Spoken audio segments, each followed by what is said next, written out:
Bonjour tout le monde et bienvenue dans cette nouvelle exploration visuelle. Aujourd'hui, on s'attaque à un sujet, absolument fascinant. Un truc très profond qui nous touche littéralement tous, l'identité humaine.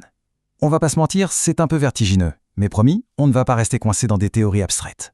Le but de ce décryptage, c'est vraiment de déconstruire ce concept, de le rendre hyper accessible et surtout de le vivre ensemble, en direct. Alors, prêt à voir votre propre esprit sous un angle totalement inédit ? C'est parti. Qui suis-je ? Bon, c'est la question ultime, n'est-ce pas ? En général, quand quelqu'un nous pose ça de but en blanc, ça déclenche instantanément une petite crise de panique interne. On finit par bredouiller notre métier, nos passions, ou on se met à réciter notre CV, un peu comme si toute notre identité tenait sur une simple feuille A4. Mais bon, ce qu'on va explorer aujourd'hui va bien au-delà de ces petites étiquettes de surface. On va plonger beaucoup plus loin pour comprendre la véritable architecture de ce fameux moi. Allez, on plonge dans le vif du sujet. Pour nous guider, on va s'appuyer sur les réflexions d'Antonio Molina à travers le prisme de ce qu'on appelle le nouvel humanisme. Ce qui est super intéressant avec cette approche, c'est qu'elle ne cherche absolument pas à nous ranger dans des petites cases psychologiques ou biologiques. Pas du tout. En fait, elle aborde ce fameux « qui suis-je » non pas en cherchant une réponse définitive à tout prix, mais plutôt en nous invitant à observer notre propre expérience vécue. Et franchement, ça change toute la donne.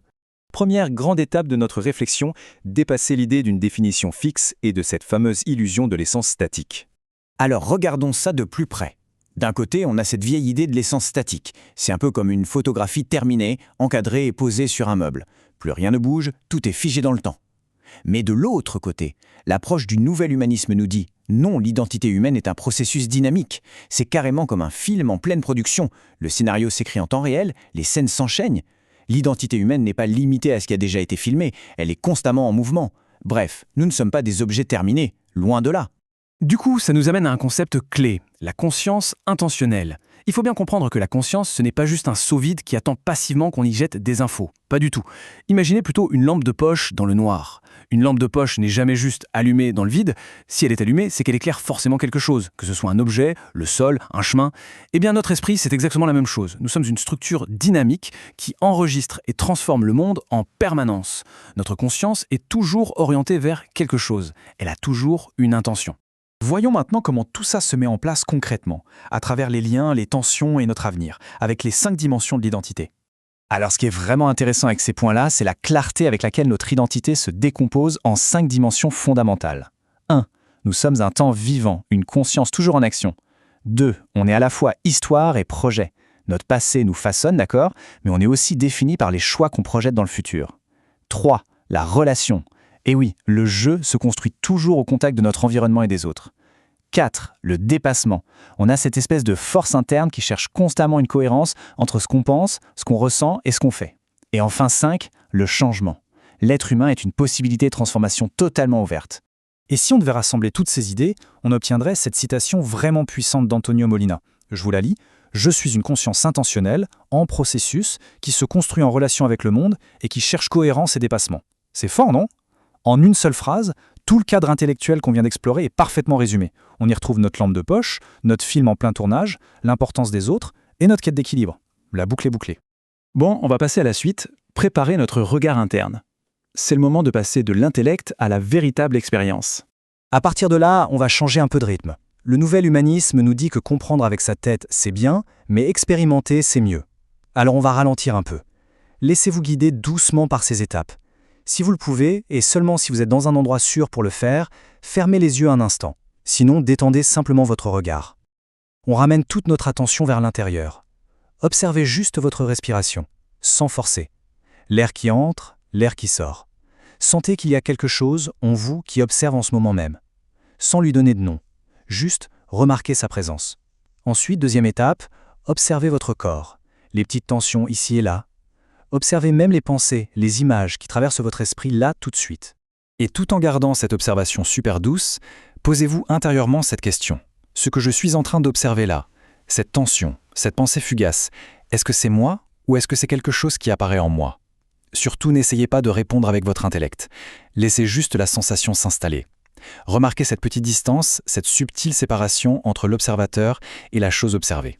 Continuons sur cette lancée pour découvrir cet observateur silencieux et vraiment enregistrer ce qu'est la conscience.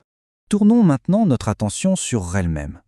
Si vous êtes capable d'observer vos pensées défiler, si vous pouvez observer vos émotions monter et descendre, si vous pouvez observer votre propre corps, alors la vraie question c'est qu'est-ce qui observe? Encore une fois, ne cherchez pas les mots. Restez juste silencieusement dans cet espace, dans ce point précis d'où part votre regard intérieur. Restez simplement là quelques secondes. Et vous savez quoi? Cela illustre brillamment ce dont on parlait au tout début. Remarquez les caractéristiques de cet observateur à l'intérieur de vous. Il n'a pas la forme d'une image, il n'a pas de contour défini ni de forme claire. Et surtout, il n'est pas du tout immobile. Il change, il se déplace, il devient parfois très concentré, puis se disperse. Vous êtes littéralement en train d'expérimenter là en direct que ce que vous êtes n'est pas une chose fixe. C'est bel et bien un processus fluide en mouvement continu.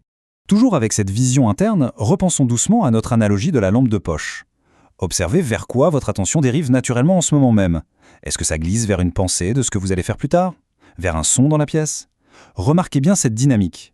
Ce jeu va toujours vers quelque chose. Il ne flotte pas dans le vide. Il a une direction. Il est par nature complètement intentionnel.